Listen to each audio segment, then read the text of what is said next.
Good evening, everyone. Welcome back to another lovely night at Brit. An especially lovely night, if I might say so myself.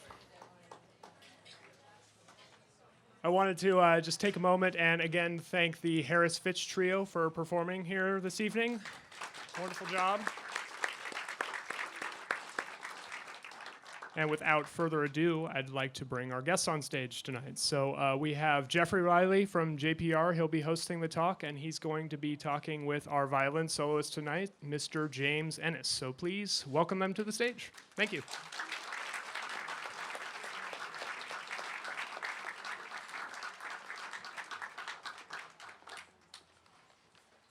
Thank you, Mark Knippel. And welcome to you, and welcome to James Ehnes. Pleasure to meet you. Thank you. Nice to be here. Boy, I don't know where to start, except maybe with the program notes. Always a good place to go first. I noticed the virtuosity and probing musicianship. I don't know what probing musicianship means. Do you? I'll have to look into that. You can all let me know. No, It's kind of fun, reading reviews. It's one of those things that sometimes the things that people say can be extremely flattering, and sometimes they can be not flattering, and sometimes they can just be confusing. Those are the ones that I particularly like. I remember playing a performance of the Mozart Third Violin Concerto, the G Major Concerto, which is just one of the most sunny, beautiful, just lovely pieces ever. And it was a nice review. The review was very positive, but the reviewer complimented me on finding the dark undertones and turning it into something. I think the quote was uniquely dark and troubling. I thought, And you were picturing a sunny day in your but, head at that time? But that's the great thing, right? Like, music can be experienced and enjoyed, I suppose, in so many different ways. And sometimes people say, "Well, what would you like me to feel when you play this?" And I think, well, I can't say. I would like you to feel something that makes your life a little better or more fulfilled than it was before you heard it. But other than that, it's not my right to say, right? I bring it out there in the way that I think is best, and the way that helps the music speak in the clearest, most communicative way. But after that, I mean, hey, it's out of my hands. You've been playing since age 4, is that right? Yeah, I started just before my 5th birthday. So I've always wondered, for somebody who starts as young as you, can you even remember a time in your life when you didn't have music and the violin? Well, music, no, because it was always around. My father was the trumpet professor at Brandon University in Brandon, Manitoba, Canada, where I grew up. My mother had a ballet school. She was a ballet dancer. That's actually how they met. She was on stage and he was in the pit. And these things happen. And so music was always around. I do remember, for what seemed to be just forever, wanting a violin. And I had 2 sticks in the backyard. I don't know if they were always the same sticks. I have no idea. But yeah, one was my violin and one was my bow. And somehow or another, I had made the connection between the sound of the instrument that I was hearing on the stereo and what instrument it was that was making that sound. Because I think I wouldn't have been going to live concerts. But I do remember seeing Itzhak Perlman on Sesame Street, so maybe it was that. So your studies, I understand at age 9 you took up studies with Francis Chaplin. Mm-hmm. I've always wondered about the rigor of those relationships. I mean, we're talking about somebody who clearly was on a path to become a really good musician, but somebody who's also still a kid, 9 years old. And so give us some idea of the intensity of that relationship. Well, that relationship was among the most fortunate things that has certainly ever happened in my life. He was my father's closest friend on the faculty of music at the university. And my dad, I think, was exceptionally proud of all his kids and anything they did. But particularly since I was in music, I think he was really thrilled at the way that I was progressing. But at the same time, he wasn't going to turn to his friend, his senior colleague, really kind of the great star of that school of music, and say, do you want to listen to my 8-year-old boy? But luckily, I was playing at this little local music festival, and a woman from Calgary, she was quite a known figure in the Canadian music world. She heard me play, and she called him. So my dad didn't have to, and he listened to me, and it was one of these amazing relationships where we became very, very close, like family. And the lessons, he always put me last in the day on Monday, so I could get there without missing school. I'd get there at 5, and we'd work until we felt like going for dinner, and then he'd take me out for chicken fingers, and then we'd go to the driving range, and then we'd go back to his place and watch a baseball game, and my dad would come over and we'd listen to records, and it was one of these incredible relationships where he became a real I don't know, just a very important figure in my life, musically and otherwise, which I think was great, because that way the teaching relationship was not something separate, and it never felt like, I think that sometimes students can feel almost in an adversarial relationship with a teacher, or it's someone that they see once a week and the rest of their life is very separate, whereas he was just a big part of my family's life, and that made me more eager than ever to do a good job and to really try to pay attention to everything he was telling me. So not the sense of I have to go to practice, I have to see my teacher today. It was like, hey, it's Francis. Yeah, totally. And it was very funny. My little sister, his house was on the way home from school for her, and it's like we lived in a little town, and this was, of course, the 80s when life was a little different. And my sister would walk home from school as a little 7-year-old, and she wouldn't be home at 5:30, and it's like, well, normally most parents would get really nervous about that, but we always knew where she was. She was over at Dr. Chaplin's house, which was pretty funny. We'd go over there, and this very distinguished musician in his 60s is like making pancakes with my 6-year-old sister. I read a piece, a blog post you put on the Huffington Post last year about education and music, and it talked about the fact that students today will often know great writers, great works of literature, but generally don't have that same kind of knowledge about pieces of music. If you got to be the superintendent for a week, how would you work music into the curriculum? See, it's a lot easier to write an article complaining about what's wrong than figuring out ways to fix it. So let's see, I'll give my best political answer. That's a really good question, but I think what we really need to focus on tonight is... It's good, right? Yeah. Running for office soon, James Ehnes.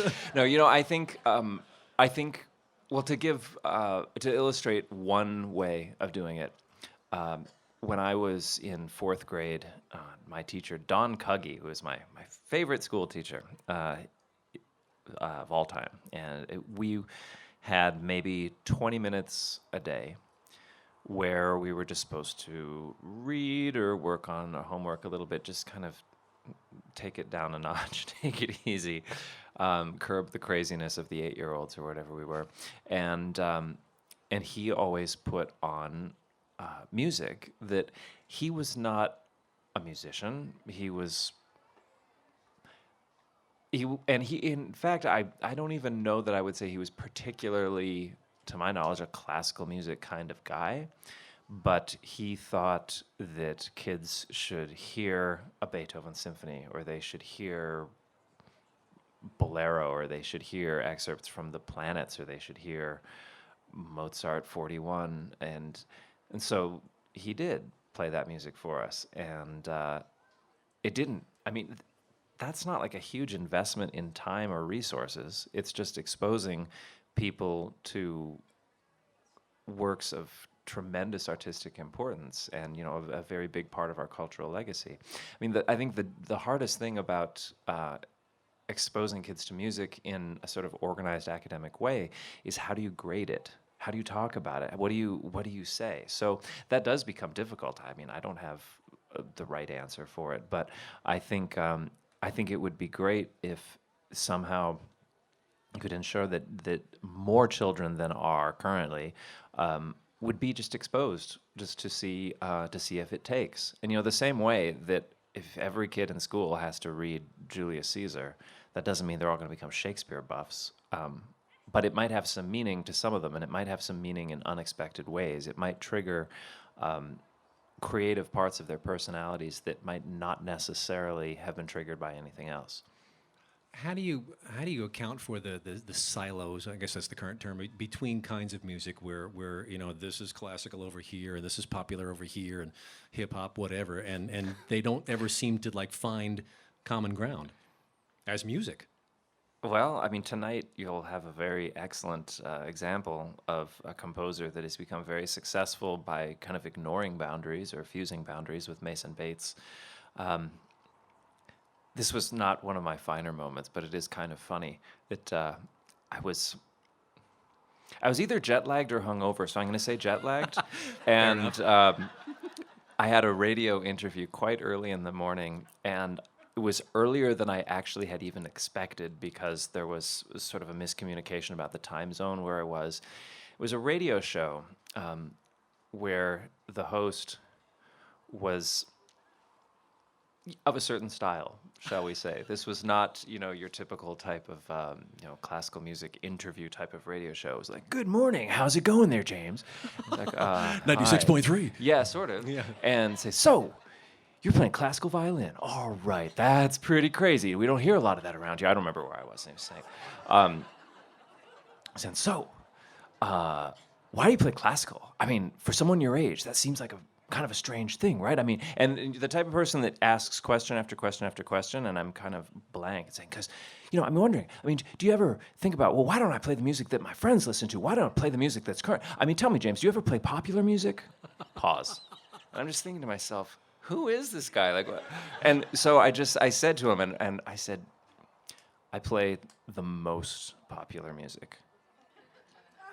And he kind of paused, and he's like, "All right, I sort of see what you mean. You're playing Beethoven." I was like, "Yep."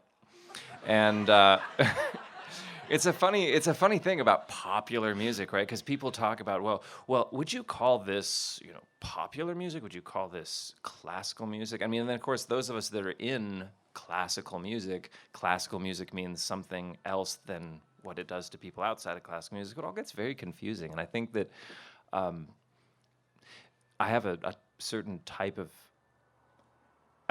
guess I would say there are boundaries somewhat to the music that I prefer to play, and the music that I think lies well on the instrument that I do play. But it would be nice to just think about music in terms of good or bad, or whether you like it or you don't like it, rather than trying to categorize things. But it's human nature. We do that with everything, don't we? And I played a concerto this year, fantastic new piece by a composer named James Newton Howard, who does a lot of big Hollywood scores, like The Hunger Games and things like that. And it was funny talking to people, and they're like, "Well, so it's like movie music?" It's like, well, I mean, no, not. I mean, there was no movie behind me, if that's what you're asking.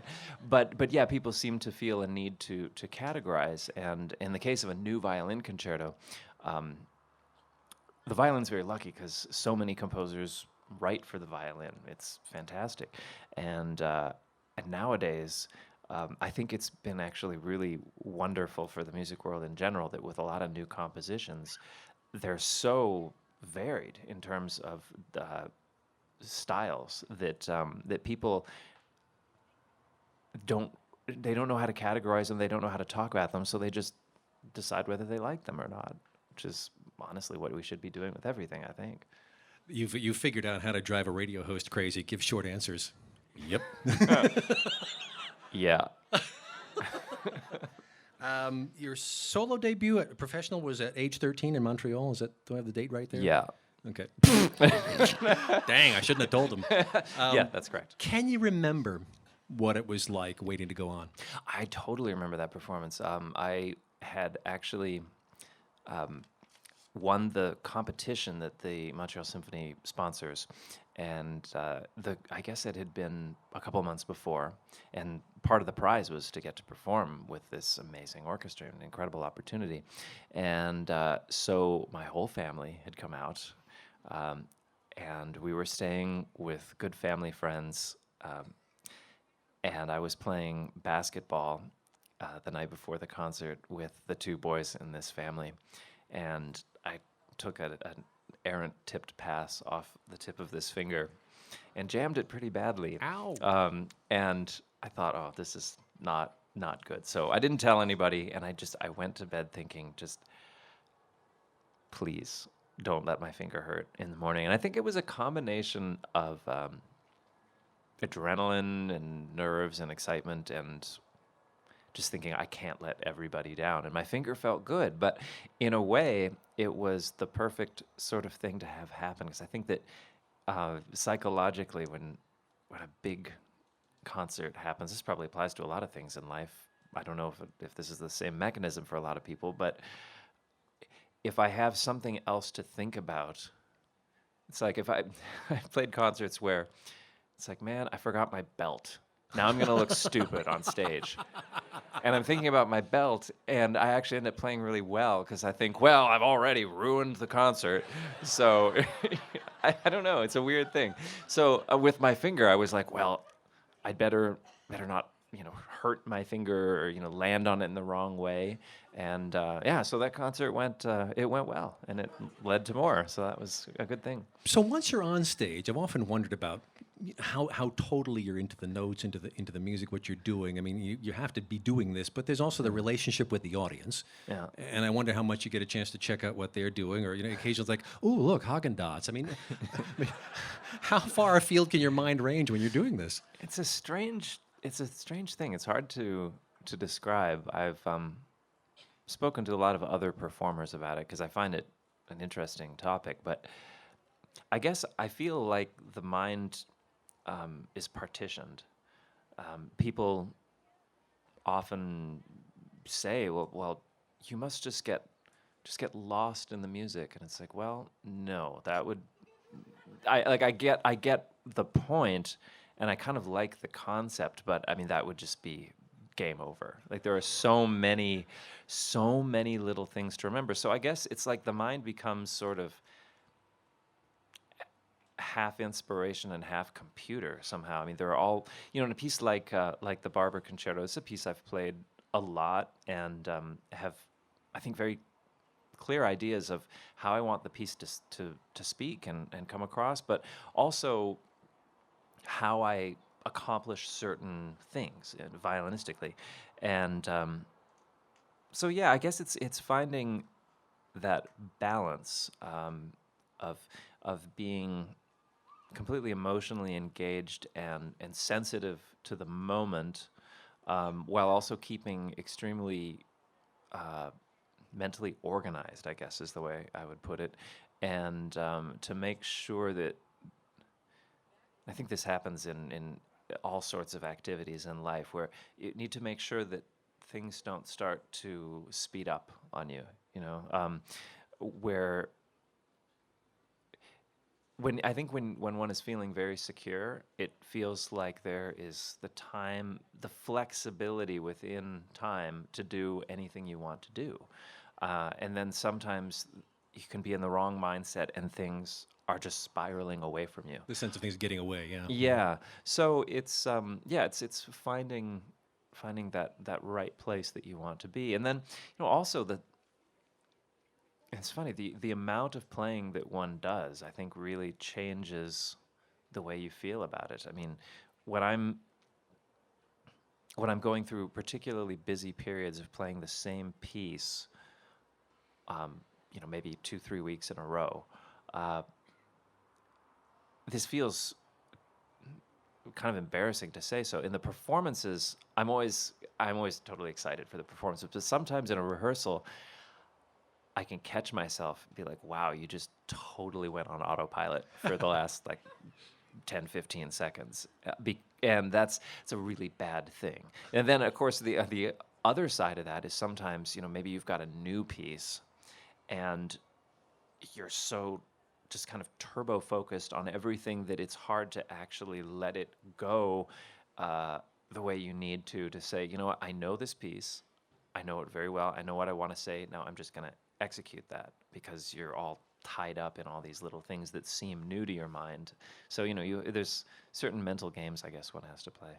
I've often wondered how much repertoire you can hold in your head at any given time. I mean, to get a Barber concerto in, do you have to move a Vivaldi concerto out or something?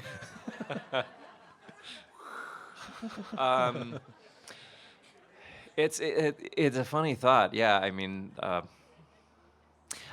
for me, I think of the mind, at least the musical memory part of the mind, is sort of like a file cabinet, and the more, not like anyone uses file cabinets anymore, but the more you return to something, you might start keeping it closer to the front of the file. In the RAM, in other words. Yes, exactly. I think that I like a lot of different pieces. And the way that my career developed, there wasn't any one moment where all of a sudden I went from playing 5 concerts a year to playing 75 concerts a year, which can be a very challenging thing. Instead, it grew. I was very lucky to have people looking after it that it made sure that it grew in a sort of a sensible, organic way. So when I was younger and just playing a handful of concerts a year, I was trying to work in a lot of different repertoire. I'd get excited about a piece, and I'd say, "Oh, I want to play this piece," and that was the piece I would perform that month or something. So by the time I was playing 50, 60, 70 concerts a year, a lot of the core repertoire I had already done and was coming back to second, third, fourth times. And now I think it's what keeps me really happy and inspired in my job, is that I'm able to rotate a lot of different repertoire because enough of it is close enough that I don't have to start from too rudimentary a process. Like I think it's great to, whenever possible, kind of deconstruct whatever decisions you've made about a piece interpretively and build it from the ground up again to see if that's really what you believe in. But it's nice to, if there are any of the sort of standard pieces in the repertoire that I have to play, I can pretty much get through them. You're on square 2 instead of square 1. Yeah, or like square 7 or 8, which is very, very helpful. There are no pieces that I would ever dare to just be like, "Oh, I know this. I'm not, I'll be fine." No, but there are a lot of pieces that if I had to in a very short period of time, I could get it to where I feel it needed to be. I always want to ask about an instrument as special as this one. This is the Marsic Stradivarius of 1715, is that right? Yeah, that's right. What's the story of it? 1715 was what is often thought of as right in the center of the prime of Stradivarius' career, his so-called golden period. A lot of the instruments from 1714, 15, 16 have become known over the years as really some of the great concert instruments. So I'm extremely, extremely lucky to have found it. It spent most of the 20th century in Soviet Russia, which was an interesting thing. It was bought and brought to Russia in 1916. Then the revolution came, and the family apparently realized that this would become state property if anyone knew about it, so they kept it hidden for 80 years, which is pretty interesting. So it was really not played for basically all the 20th century because it was played by Marsic, this Belgian violinist whose name is now attached to it, but only very briefly at the end of the 19th century. And then it went to a few amateur players and then ended up, as I said, kind of buried for a long time. So it's a fantastic instrument. I love it. I find it inspiring and beautiful, and I have no excuses left. That's the problem. You play a nice violin, you can't say, well, it's old and used, and sorry. You live in Florida, which is obviously hot and humid. You're here, which is nice, lovely, dry weather for a change. But say you'd been here 2 weeks ago when it was 105. Can the instrument be kind of cantankerous in changing climates? Well, This is actually it's a very stable violin. It's a healthy instrument that is very well set up and if I may say, very well maintained. You know, I think it's the responsibility of someone who plays on a great old instrument to make sure that it's kept in optimum condition. But also, I mean, periodically instruments go through varying degrees of restoration. And before I started playing on it, gosh, I mean, the first time I saw it was 19 years ago, so I've known it for a while. And very shortly before that, it had come out of Russia and had been basically put right. So in violin terms, that's quite recently. And then even a couple years ago, I had it sort of perfected. No, I had my guy just make sure that everything was just right. And the amazing thing about violins is, I mean, if they're well maintained and well taken care of, they are remarkably resilient things. And I think that I mean, some instruments are just a little bit more cantankerous, with changes in weather, changes in humidity, temperature, whatever it may be, altitude. But generally, I think if a violin is too finicky, that is a sign of a larger problem that probably needs to be addressed. But that being said, I mean, the nature of my work is that I'm always playing in different places. So I think in a way I've become, just through the experience, I've become better at dealing with little changes in the instrument, so I probably don't notice them as much as other people might. Before we go, any things we should be listening closely for in the Barber violin concerto? Any parts that you find especially sweet or grating or something? Well, I mean, I just love the piece. I mean, the one of the most notable characteristics that people will hear is that the first two movements are predominantly very, very lyrical, and the third movement is considerably shorter and very fast. And I think that there was a time when a very common criticism of the piece was that the first and second movements and the third movement seemed too unrelated somehow. But my feeling is that, and I hope that I'll be able to bring this across to all of you today, but after what one goes through the first and second movements, there's nowhere else you can go with it, except for to the finale that is musically very, very different. But I think Barber knew when he was approaching the limit of too much of a good thing. I mean, the first and second movements, the main melodies of these pieces are extremely romantic. I think they kind of go right up to that line where if they were any more what they already are, then it'd be too much. And that's the brilliance of a composer that can go right up to that edge. I think Tchaikovsky's another composer like that, where if it went any farther, you just kind of throw your hands up and be like, come on, really? But instead, it's just perfect. It's just right where it needs to be. So I think that the piece is a masterpiece. I think Barber is a very great composer, but I think that this is one of his greatest pieces, and I'm really very grateful that he decided to write it for the violin. The Barber Violin Concerto on stage tonight here at the Brit Festivals. James Ehnes playing it. Been a pleasure to meet you. We can't wait to hear it. You too. Well, thank you very much. Thank you.